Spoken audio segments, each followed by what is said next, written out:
The Scout class in Battlefield 1 is incredibly fun in my opinion. It's easily my favorite class to play, even if it is incredibly challenging. But for all of the amount of time that I've played and all of the videos that I've watched where I see a lot of people playing Scout, I don't really see people talking a lot about how to do Scout really well on smaller map game modes. So I want to talk about that today. Because frankly, I've been playing a lot of these smaller modes, and I've kind of boiled down my strategies and tactics to three basic things, which are really stay in cover, keep moving, and fight from the edge of the action. Now, to preface this how-to video, I do want to say this is not expert level advice. I am not by any means a master of Battlefield 1. You can watch a lot of other YouTubers and see significantly higher scores, more kills, better kill-death ratios. But if you're a beginner or a Call of Duty player coming over to Battlefield 1 like I am, then this video is probably going to be really well targeted at you, because frankly, I've found it difficult to change my playstyle and my skill set from Call of Duty into Battlefield 1, and I want to talk about the things that I've learned and the things that I'm doing now. And I also need to say that right now, I'm going to advocate that you don't bother playing the objective that much. I know in general you really should play the objective. I mean, the phrase PTFO or GTFO is pretty much accurate for Battlefield 1 for most game modes. You really do need to play the objective. But I'm going to advocate that you don't bother with that right now because you really want to improve your kill-death ratio before you worry about playing the objective all that much. Alright, so to get things started, I want to talk about what I mean by small map modes. Now, there's a lot of different game modes in Battlefield 1, including, of course, Operations and Conquest, but really there are three modes that I would consider small map modes, and that is War Pigeons, Domination, and Team Deathmatch. And honestly, I don't really play a whole lot of Team Deathmatch, so I'm kind of not really going to talk about that a whole lot. The basic strategies that I use for War Pigeons and Domination will still mostly work, but the problem is you don't have an objective in Team Deathmatch other than shooting the other players. So there's not really a way for you to stay around the edge of the action as easily as there would be in an objective-based game. So within that, though, War Pigeons, Domination, and Team Deathmatch, they tend to have smaller maps. They tend to be a little closer together. They tend to be less than, 200, maybe 250 meters in terms of how far across the map you go. And the other map modes, Rush, Operations, these map modes tend to be huge. They tend to have, hundreds of meters long stretches where you can really get extensive length sniping going on. And it's a very different style of gameplay because of what you're able to do in these larger maps versus what you should be doing in these smaller maps. And I want to start by talking about your weapon choice on these small maps. Now, when you're in those huge map modes, it's pretty common to see a lot of people using these sniper variants of the Scout class rifles. The sniper variant is going to give you things like the bipod, high magnification scope for those really long range sniping situations, but you're also going to get some scope glint with that. Now, when it comes down to the individual weapons, you're not going to see a whole lot of difference between, say, the sniper and the marksman or infantry variant. You're going to see different options, but the basic stats on these weapons are going to be the same.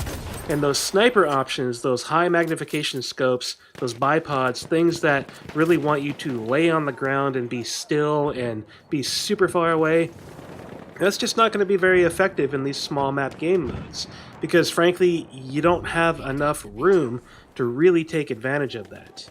So for me, what I'm going to recommend is that you stick with the infantry versions of the various rifles for the Scout class.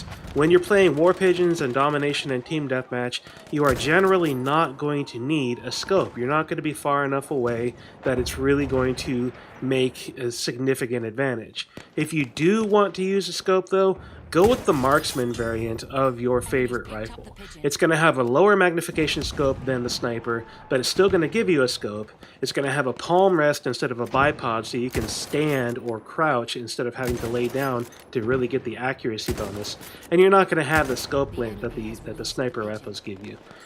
And I would also suggest, if you do go with the scope, use a lower magnification for these smaller maps. The 4x magnification that you can get on a marksman is probably going to be a bit too much.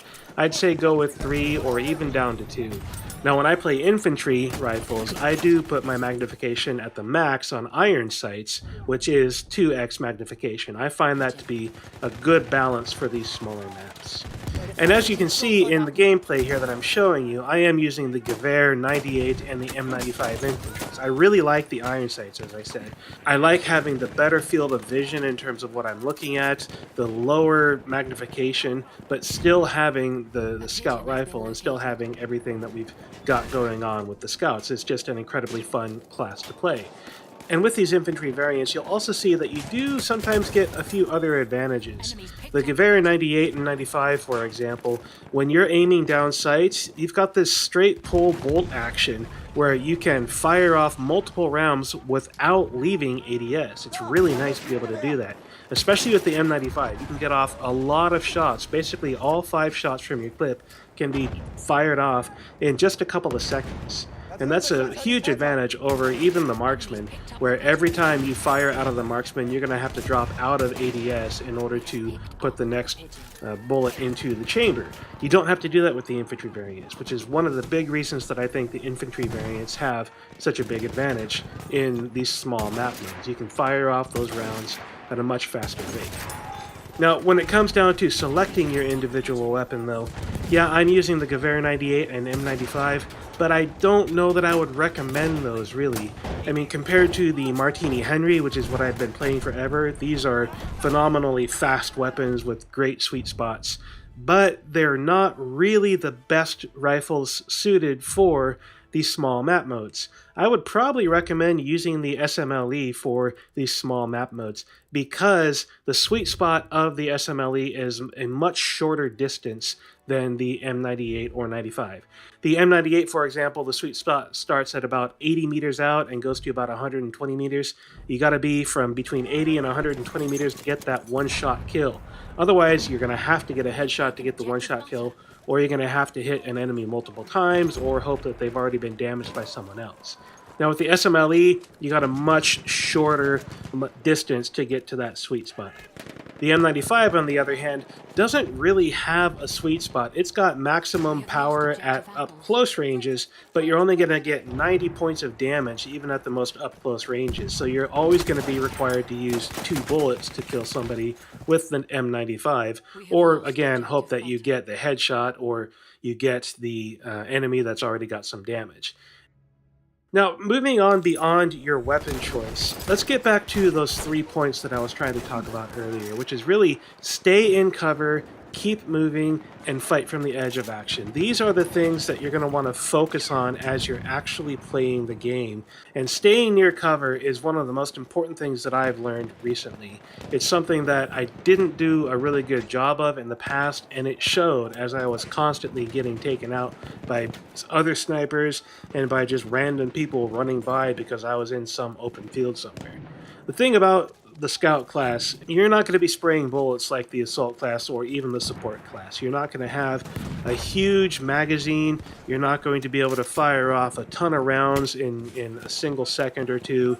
And you really need to be able to take that shot, get back into cover to reload, take the next shot, cover to reload, next shot, on and on like that. If you are not in cover, well, the best thing you can do is drop to the ground and give yourself a really low profile. But the moment you drop to the ground and you're prone and you're just laying there, you open yourself up to other snipers really, really easily. Even in these small game modes, there will be other scouts out there and they will be looking for you. Try to play near some cover that you can duck into when you're reloading. And what that really comes down to is avoiding being seen when you don't want to be seen. It's going to give you that time you need to get the next round into the chamber and be able to take that next shot. Now next up is point 2, which is keep moving. That's another thing that's helped me a lot recently. But when I say keep moving, I don't mean run and gun like an assault class would be doing. when you're using the scout class, you really do need to be standing still. That's key to getting the accuracy bonus of the scout class, is standing still. If you're not standing still, you're not going to be anywhere near as accurate. You're going to miss a lot more shots. I mean, you can see in this video in various places I am moving a little bit, not just turning, not just trying to track the target, but actually walking or running while I'm firing. And it's just, it almost never lands the shot because you lose the accuracy bonus.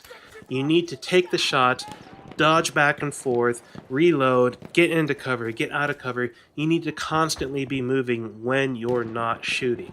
You just don't stay in the same spot for very long, but you don't run and charge through the map recklessly either.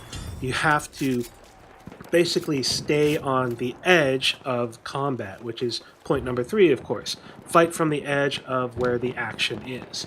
Now, the real problem, the real difficulty with fighting from the edge of action in these maps is that you have to be aware of where the action is. Having that pigeon, which is the objective, on the mini-map and available to view on screen, you can see where it is no matter where you are.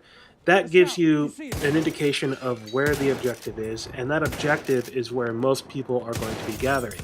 Now, when you're in Domination, of course, you have 3 objectives. You have the A, B, and C flags, and those objectives do stay still, which is nice, but you still have an objective around which you can gather. You can see which objectives are currently being held by the enemies, which ones are being targeted by the enemies because it's changing, which ones you're holding, and you can make educated decisions about where the action is generally going to be based on where those objectives are and what the state of the objective actually is. Now, back to the point of fighting from the edge of that action. Once you have a good idea of where the action is, you need to stay out on the edges of that action because of the sweet spot mechanics in the game. Scout rifles are not going to be up close and personal, close quarters combat. You need to stay, 80, 100, 120 meters away from the actual action, which in some of these map situations can be the entire map. It can be challenging at times, so it forces you to think about your environment, to look around, to find new and different and unique locations from which you can sit and take your shots, but you still have to be close enough to the action that you can see everyone and far enough away from the action that they don't immediately target you, and you can actually get the most bang for your buck out of each individual bullet. And like I said, the scout rifles and the scout class in general are not going to be great for the up-close, close-quarter combat situations, but this is something that you still need to know how to do. You're going to find yourself in situations where frankly, you just can't get away. You can't run away. You can't duck. You can't get in cover. And you need to be able to play the close quarter situation to the best of the scout class ability. If you have the right loadout, the right sidearms, and the right gadgets, you can still do some real damage in the close quarter situations. And the first piece of that is going to be your sidearm. You need to have a good sidearm that's got a balance between power, capacity, as well as accuracy. And for me, I've found that balance in the M1911. I know a lot of players are using the M1911, and it's for good reason. It really does have that good balance between magazine size, fire rate, accuracy, damage, and reload speed. It's just all around a really well done weapon that I highly recommend. But there are more options than just the sidearm. You also have several gadgets that you can choose from. Now, when you're looking at the small map modes like this, some of these gadgets that the Scout class has really don't make sense. I mean, for example, the sniper shield. To use the sniper shield, you have to be prone, you have to be laying on the ground. And if you're not using a bipod, and if you're laying on the ground in these close maps, people are just going to run up on you and shoot you. Another one of those gadgets that you should probably avoid are K-bullets. K-bullets are generally designed for damaging vehicles in Battlefield 1. They do damage to vehicles specifically in a way that prevents them from being repaired. You're not going to see vehicles inside of these small map game modes. Then lastly, for the gadgets you should just avoid is the sniper decoy. It's just not that useful to begin with. And when you're in a small map, people are going to see, oh, hey, a head on a stick. I'm not going to shoot that. I'm going to look for the actual scout that's near it. So just avoid those three things altogether. You're going to have a better time and a better chance of getting some real damage done if you stick with the tripwire, flare gun, and maybe the trench periscope. Now for the trench periscope, that's one that I'm kind of on the fence about. But I think there are enough drawbacks to that on small maps. Pulling that thing out and putting it away does take a long time. So I think you're going to be better served with the tripwire grenades and the flare gun. Now for the tripwire, I really like the incendiary tripwire, but it doesn't really matter if you go incendiary or high explosive tripwire. Then beyond the tripwire, there's the flare gun. This is personally my favorite scout gadget. I use it constantly, and it's incredibly valuable, I think. I would not recommend using the flash flare gun. I don't think that one's terribly useful, but the spot flare gun is really, really well done in this game. It gives you this nice big area on the minimap where all of the enemies are going to be pointed out to both you and the rest of your team. So it's something that's going to benefit not just you, but also the rest of your team. So I've covered a lot here, and I know there's a lot to keep track of. You've got your loadout with your primary weapon and your sweet spot mechanics and your fire rates. You've got your gadgets and your sidearm. You've got a lot of things to really think about in order to play the scout really well on these small maps, in addition to how you actually play in these situations in the small maps, where you really need to stay in cover, you need to keep moving when you're not firing, and you need to fight from the edge of the action, which really means that you need to be aware of where the action actually is. There's a lot to think about, but once you get your basic loadout set up, you really don't have to think about it that often. You just got to get used to the rifle that you picked and the gadgets that you picked.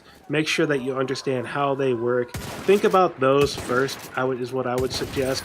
Get your loadout set up and ready to go, and just play the same loadout over and over and over again until the way that each of those weapons and gadgets works becomes second nature to you.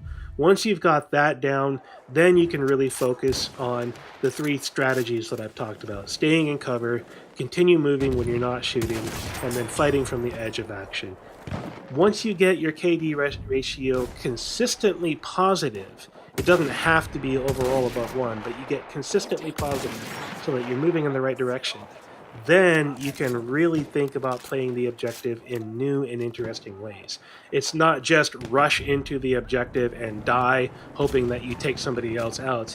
It's playing with strategy and tactics so that you can stay around the edge of combat, get the defensive kills, get the offensive kills if you are sitting on the objective like a flag or you're holding the pigeon, and be able to actually stay alive, which is far more important. If you can stay alive, you can take down more enemies. If you can take down more enemies, the objectives become much easier to play. So I hope this video has been informative. I hope you've picked up some good tips from this. If you like what you've heard, do give me a thumbs up, drop some love in the comments, and subscribe to the channel. Thanks for watching, and I'll see you in the next one. We control all objectives.